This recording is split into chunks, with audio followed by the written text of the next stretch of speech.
मनापासून स्वागत आहे। आपण दिवाळीच्या फराळाची सिरीज चालू केलेली आहे आणि आज 8वा दिवस आहे। आपण आज 8वा पदार्थ बनवणार आहोत। आज आपण गव्हाच्या पिठापासून एकदम खुसखुशीत करंजी बनवणार आहोत आणि सारण तर म्हणायला गेलं तर तुम्ही वर्षभर अगदी फ्रीजला बी स्टोअर करू शकता। एवढं छान पद्धतीने आपण सारण पण बनवणार आहोत। अगदी तुम्ही हवाबंद डब्यामध्ये 2 ते 3 महिन्यावरती पण ठेवलं तरी खराब नाही होणार। एवढ्या छान पद्धतीने आपण सारण बनवणार आहोत। व्हिडिओ न स्किप करता कंटिन्यू बघत राहा। चला मन वेगळा होता पण रेसिपीला सुरुवात करूया। माझ्या चॅनलवर नवीन असेल तर प्लीज चॅनलला सबस्क्राईब करा जेणेकरून माझ्या नवनवीन रेसिपीचे तुम्हाला नोटिफिकेशन मिळत राहील। सर्वात आधी आपण इथं सारण बनवून घेऊया। सारण बनवण्यासाठी मी 125 ग्रॅम रवा घेतलेला आहे।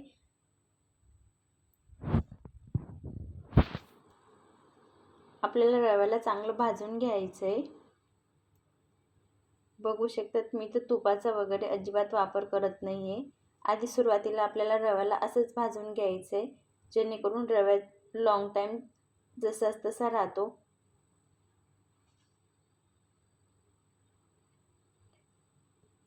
आपल्याला सारण बनवताना गॅसची फ्लेम अगदी मंद ठेवायची आहे। अगदी इथं मी मंद फ्लेमला 5 मिनिट रवा भाजून घेतलेला आहे। आता याच्यात आपण अर्धा स्पून साजूक तूप ॲड करूया।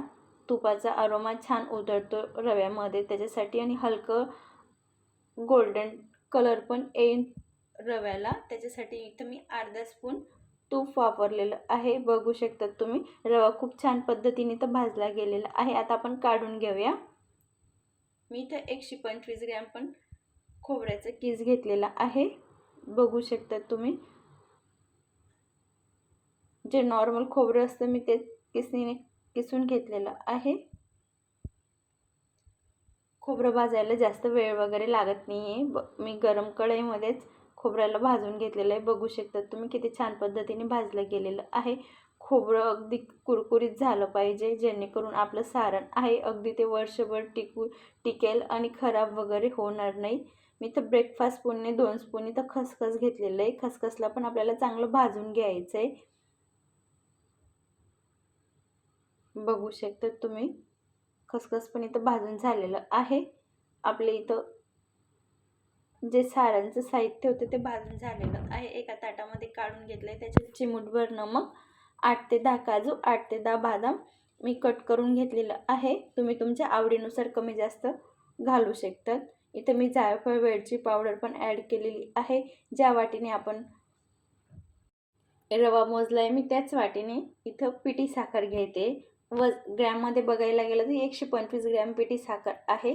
आता आपले सर्व साहित्य मिक्स करून घ्यायचे व्यवस्थित। बघू शकतात व्हिडिओमध्ये दाखवल्याप्रमाणे मिक्स करून घ्यायचे। अगदी आपली रव्याला खोबऱ्याला सर्व साहित्याला व्यवस्थित पिठी साखर लागली गेली पाहिजे। बघू शकतात फक्त आपण अर्धा स्पून तुपाचा वापर केलेला आहे तरी खूप छान पद्धतीने आपलं सारण तयार झालेलं आहे करंजीचं। हे सारण तुम्ही फ्रीजला 1 वर्ष स्टोअर करू शकतात आणि वरती हवाबंद डब्यामध्ये 2 ते 3 महिने आरामात राहतात। याच्यामध्ये आपण दुधाचा पाण्याचा जराही वापर नाही केलेला आहे म्हणून हे लॉंग टाइम जसं तसं राहतं, खराब वगैरे होत नाही। बघू शकता तिथं आपलं सारण बनून तयार झालेलं आहे खूप छान पद्धतीने आणि टेस्ट म्हणायला गेलं तर खूप छान लागतो। आता आपण करंजीचं पीठ मळून घेऊया। मी तर गव्हाचं पीठ घेतलेलं आहे। जी आपली रेग्युलर चाळणी असते त्याच्यापेक्षा अजून बारीक चाळणी असते मळदा चाळायची, त्या चाळणीने चाळलेलं आहे। त्याच वाटीने मी इथं रवा पण घेतलेला आहे आणि 2 स्पून बेसन पीठ घेतलेलं आहे आणि चिमूटभर नमक। इथं मी 2 स्पून तूप गरम करून कडकडीने मोहन लावलेलं आहे जेणेकरून आपली करंजी खुसखुशीत झाली पाहिजे। बघू शकतात आपल्याला सर्व पिठाला व्यवस्थित मोहन लावून घ्यायचं आहे। सर्व पिठाला व्यवस्थित मोहन लावून घ्यायचं आहे जेणेकरून आपली करंजी खुसखुशीत झाली पाहिजे। आपण याच्यात जराही मैदा वगैरे वापरलेला नाहीये। बघू शकतात व्हिडिओमध्ये दाखवल्याप्रमाणे व्यवस्थित लावून घेतले की जेणेकरून आपली करंजी खुसखुशीत पण होईल आणि जास्त दिवस जशीच तशी राहील, खराब वगैरे होणार नाही। आता आपण थोडं थोडं पाणी ॲड करून घट्टसर गोळा मळून घ्यायचा आहे। बघू शकतात व्हिडिओमध्ये दाखवल्याप्रमाणे डायरेक्ट आपल्याला पाण्याचा वापर नाही करायचा आहे। अगदी थोडंच पाण्याचा वापर करायचा आहे। याच्यामध्ये आपण रवा ॲड केलेला आहे म्हणून रव्याला थोडं पाणी जास्त लागतं।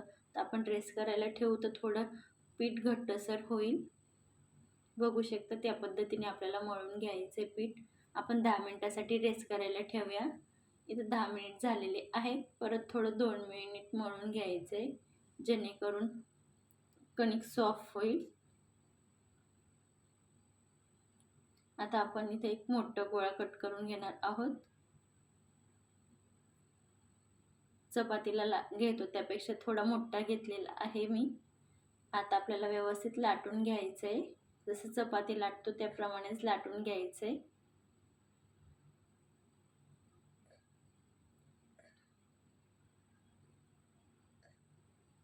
बघू शकता छान पद्धतीने लाटलं जात आहे आणि रवा पण खूप छान पद्धतीने फुललेला आहे.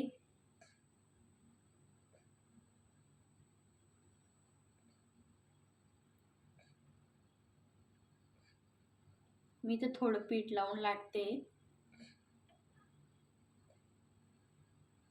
बघू शकता सर्व साईडला खूप छान पद्धतीने लाटलं जात आहे.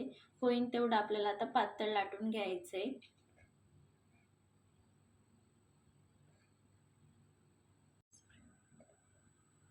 बघू शकतात मी पूर्ण पोळपाटवर लाटून घेतलेलं आहे. होईन तेवढं पातळ लाटून घेतलेलं आहे आणि वरून थोडं पीठ ॲड केलेलं आहे स्प्रे टाईप. आणि आता आपल्याला व्यवस्थित फोल्ड करून घ्यायचं आहे. रोल टाईप करायचं आहे. याच्यात हवा अजिबात जाता कामा नये. बघू शकतात. आणि आता आपल्याला एक एक लाटी करून घ्यायची आहे. बघू शकतात किती छान पद्धतीने आपले लाटी पण बनवून झालेलं आहे. थोडं हलक्या हाताने प्रेस करून घ्यायचे जेणेकरून आपली करंजी तेलामध्ये फुटणार नाही. मोठी चपाती लाटून फोल्ड करून लाटे केल्या तर करंजी एकसारखी येणार आणि जे बाहेरचं पातळ आहे ते एकसारखं लाटलं जातं आणि हलके फुलके लेयर्स पण येतात. जर तुम्हाला जास्त लेयर्स वगैरे हवे असतील करंजीला तर तुम्ही साठा बनवून पण लावू शकतात. त्याच्याने पण खूप छान खारीसारखे लेयर येतात. आपण पात्याला आता साच्यामध्ये ठेवून सारण भरून साईडला वरून पाणी लावून घ्यायचे जेणेकरून आपले काटांच्या भागाला व्यवस्थित चिपकेंनी तेलामध्ये सुटणार नाही आणि वरून प्रेस करून घ्यायचे. बघू शकता साच्यामध्ये खूप छान पद्धतीने करंजी इथं बनून तयार झालेली आहे. अगदी तुम्ही नाईफने किंवा फिरकीने पण बनवू शकतात, पण साच्याने बनवली तर एकसारखी येते आणि दिसायला खूप सुबक दिसतात करंजी. बघू शकतात या पद्धतीने आपल्याला अजून परत एक करंजी मी तुम्हाला बनवून दाखवते. बघू शकतात या पद्धतीने आपल्याला पातळ लाटून घ्यायचे. जास्त जाड पण नाही जास्त बारीक पण नाही. आता आपण पात्याला साच्यामध्ये ठेवूया. वरून व्यवस्थित सर्व साईडला व्यवस्थित ठेवून घ्यायचे जेणेकरून कुठं गुढी वगैरे झाली नको पाहिजे. बघू शकतात या पद्धतीने आपल्याला सारण भरून घ्यायचे आणि काठीला थोडं पाणी लावून घ्यायचे एका साईडला आणि हाताने वरून प्रेस करून घ्यायचे जेणेकरून एकदम छान पद्धतीने आपल्या करंजीच्या साच्यामध्ये करंजी बसते आणि जे एक्स्ट्राचं पात्याचं आहे ते बाहेर येतं. या पद्धतीने काढून घ्यायचे. बघू शकता तिथं आपली दुसरी करंजी पण बनवून तयार झालेली आहे. किती छान झालेली बघू शकता तुम्ही. आपण असेच करून आता सर्व करंजी बनवून घेणार आहोत.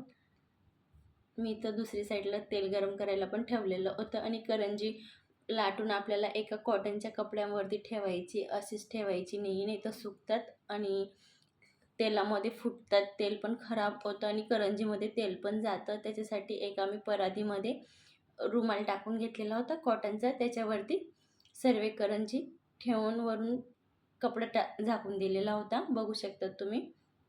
आपल्याला करंजी तेलात सोडल्यानंतर वरून तेल शिंपायचं आहे जेणेकरून करंजी वरच्या साईडने पण खूप छान पद्धतीने कलर येईन आणि एक सोबतच दोघं साईडने तळली जाणार. आणि करंजी या पद्धतीने तळली तर खूप छान पद्धतीने तळली जाते आणि हलके हलके लेयर्स पण सुटत आहेत. बघू शकता तुम्ही.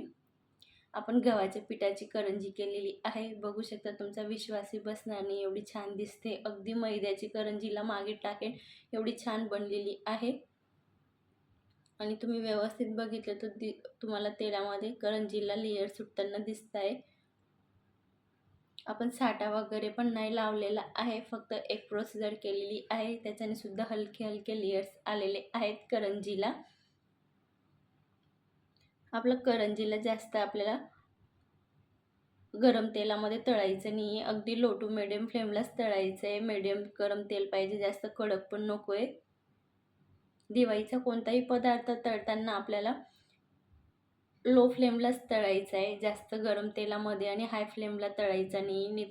पदार्थ वरून तळला जातो, आत तसाच कच्चा राहतो आणि जास्त दिवस राहत वगैरे नाही, खायला पण चांगला लागत नाही. बघू शकतात इथं करंजी खूप छान पद्धतीने तळली गेलेली पण आहे आणि खूप छान कलर आलेला आहे.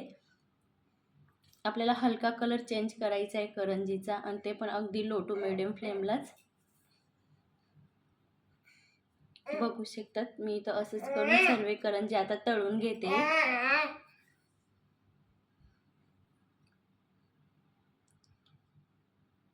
इथं अर्धा किलोच्या प्रमाणामध्ये मी आज करंजी बनवलेली आहे. सारण आणि कणिकचं सर्व साहित्य काउंट करून मी इथं अर्धा किलोच्या प्रमाणामध्ये करंजी बनवलेली आहे. बघू शकता तुम्ही मी एक सोबत सर्व करंजी लाटून घेतलेले होते आणि एक सोबतच सर्व तळून घेतलेले. त्याच्यात आपला वेळ पण वाचतो आणि गॅस पण वाचतो. सारखं सारखं आपल्याला तेल वगैरे गरम करायची गरज पडत नाही.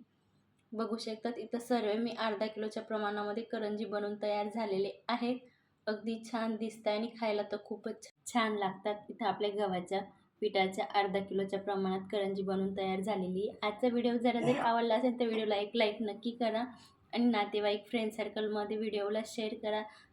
अशाच एक छानशा रेसिपीसोबत भेटूया. तोपर्यंत मस्त खा, स्वस्त राहा, सर्वात महत्त्वाचा आनंदी. अशीच एक छानशी रेसिपीसोबत भेटूया. तोपर्यंत धन्यवाद.